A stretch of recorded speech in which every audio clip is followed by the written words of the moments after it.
Ordinary differential equation chapter 11B।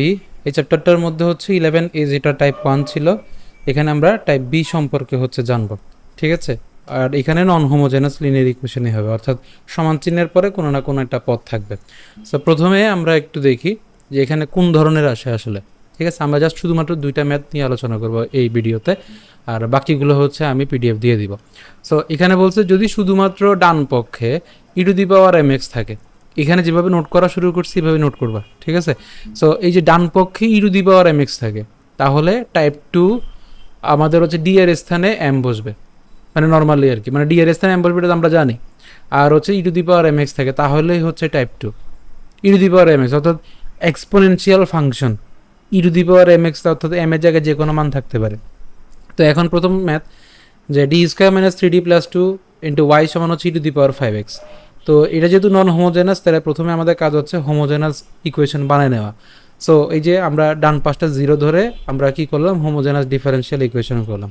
এবার ওই যে আগের মতো e⁻mx-কে আমরা ট্রায়াল সলিউশন ধরতাম, দেন তারপরে হচ্ছে y এর জায়গায় e⁻mx বসাইলে d² মানে হচ্ছে m² e⁻mx, d হচ্ছে m e⁻mx।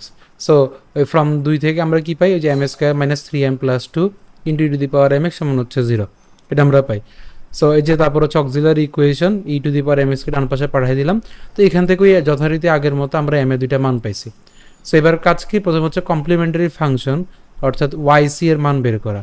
তাহলে এখানে ছোট হচ্ছে 1, তাহলে আমরা a e⁻x + b e⁻2x লিখতে পারি, অথবা বড় থেকে ছোট সাজাতে পারি, একভাবে সাজাইলেই হবে, এটার জন্য কোনো সমস্যা না। এরপরে পরবর্তী কাজ কি, আমাদের পার্শিয়াল ইন্টিগ্রাল বের করা।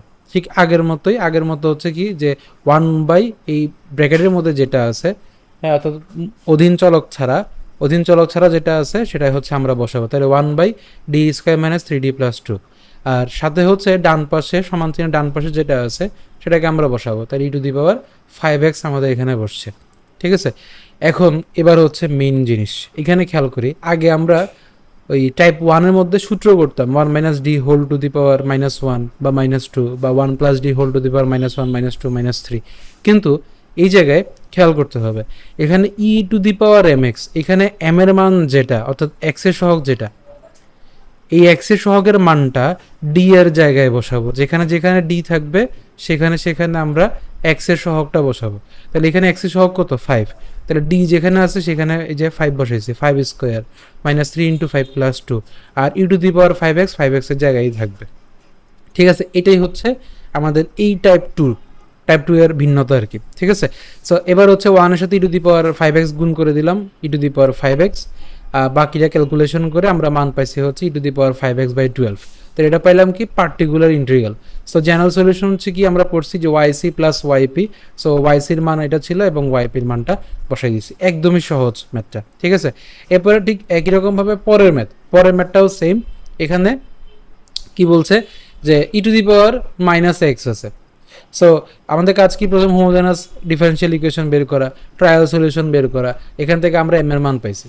এখন দেখি এখানে m এর মান কিন্তু সবগুলা সেম, তাহলে সেম হলে আমরা বলছিলাম যে এখানে যেহেতু ধ্রুবক বা তিনটা মান, তাহলে তিনটা ধ্রুবক a b c, তার প্রথমটা a হবে, তারপরটা bx হবে, তারপরটা cx² হবে, আর e⁻−x, এটা হচ্ছে আমাদের yc-র মান। yc পর্যন্ত কোনো ঝামেলা নাই।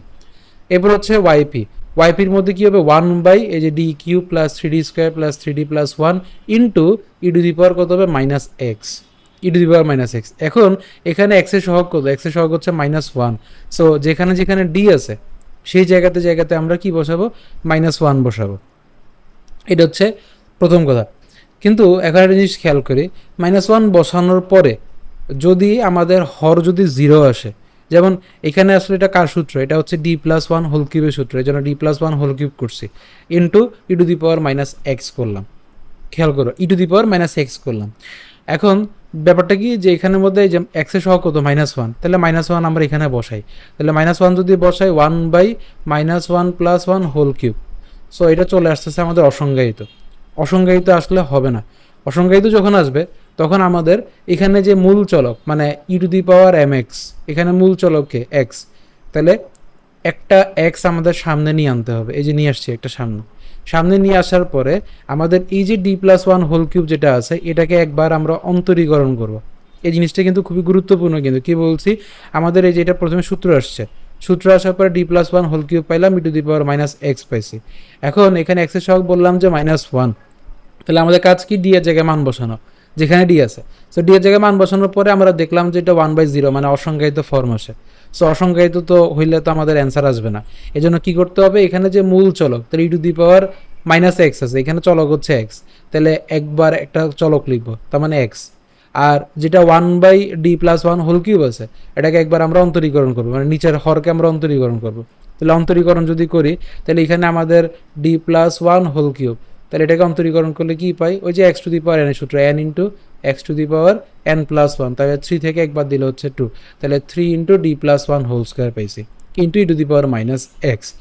এবারে আবার দেখব যে x এর সহগ যেটা আছে সেটা আবার যেখানে d আছে সেখানে আবার বসাবো, দেখবো যে মান আসে কিনা। এখন দেখো এখানে আবার মাইনাস বসালাম, মাইনাস বসালে আবার ওই যে 1/0ই আসে, আবার যেহেতু 0 আসছে, তাহলে আবার কি করতে হবে, আবার হচ্ছে আমাদের আরেকটা এক্স আনতে হবে।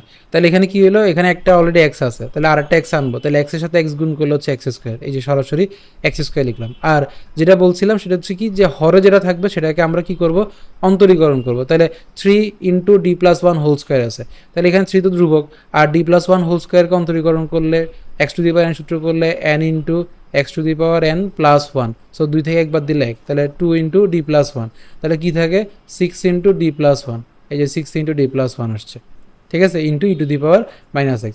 তো এই জায়গাগুলোতে আমি ক্যালকুলেশনটা ডিরেক্ট করছি, আর চাইলে হচ্ছে ভেঙে করতে পারো, ভেঙে করলেও কোনো অসুবিধা নেই, ঠিক আছে। সো এখন হচ্ছে দেখো পরের অংশের মধ্যে, তো এখানে আমরা কি পাইছি যে এক্স স্কোয়ার ইন্টু, মানে last line, x square is equal to 1/6 plus 6 into d+1 into e⁻x। এখন দেখি এখানেও এক্সের সহগ হচ্ছে -1 তো জানি, সো -1টা আবার বসাই, তাহলে -1টা আবার বসাইলে আবারও কি আসতেছে, 1/0 আসতেছে, আবার আসতেছে না। সো আরেকবার কি করতে হবে, যেটা মূল চলক সেটাকে আরেকবার সামনে আনবো, তাহলে মূল চলককে যদি আরেকবার সামনে আনি তাহলে আরেকটা এক্স আসবে, আর নিচের এটাকে আবার অন্তরীকরণ করব। তাহলে নিচেরটাকে যদি অন্তরীকরণ করি, এখানে আছে কি 6d+1, সো 6 তো হচ্ছে ধ্রুবক, আর ডিকে যদি অন্তরীকরণ করি, ডিকে অন্তরীকরণ করা মানে হচ্ছে 1 পাই যাওয়া, আর 1কে অন্তরীকরণ করা মানে হচ্ছে 0 হওয়া।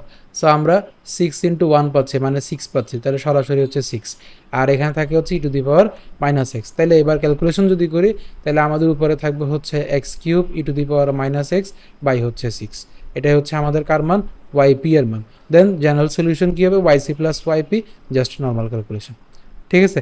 আশা করি বুঝছি। এখানে মূল বিষয়টা কি, মূল বিষয়টা বললাম হচ্ছে, যদি আমরা এক্সের মানটা বসানোর পরে, ধরো -2x আসছে, এখানে আমি দিলাম হচ্ছে d+2 হোল স্কোয়ার, এখানে হচ্ছে 1, সো এখানে এক্সের মানটা বসানোর পরে 0 আসতেছে, অসংজ্ঞায়িত আসতেছে। অসংজ্ঞায়িত আসলে কি করবো, এখানে যে মূল চলক, এখানে মূল চলকটাকে একবার সামনে আনবো, এখানে যদি জেড থাকে তাহলে জেড আনবো, যদি ওয়াই থাকে তাহলে ওয়াই আনবো, একবার আনলাম, আনার পরে কি করছি, নিচেরটাকে হচ্ছে আমরা অন্তরীকরণ করবো, তাহলে অন্তরীকরণ করলে এখানে কি পাই, d+2 পাইলাম, আর এখানে e⁻−2x 2xই থাকবে। আবার দেখলাম যে আবার বসানোর পরে এখানে আবার 0 আসতেছে, তাহলে আবার আরেকটা এক্স আনলাম, আবার নিচেরটাকে হচ্ছে অন্তরীকরণ, সো ডিকে অন্তরীকরণ করলে 1, 1কে অন্তরীকরণ করলে 0, e⁻−2x। সো কি থাকলে, এখানে হচ্ছে 2 থাকবে নিচে, উপরে থাকবে হচ্ছে x² e⁻−2x, এটাই হচ্ছে রেজাল্ট।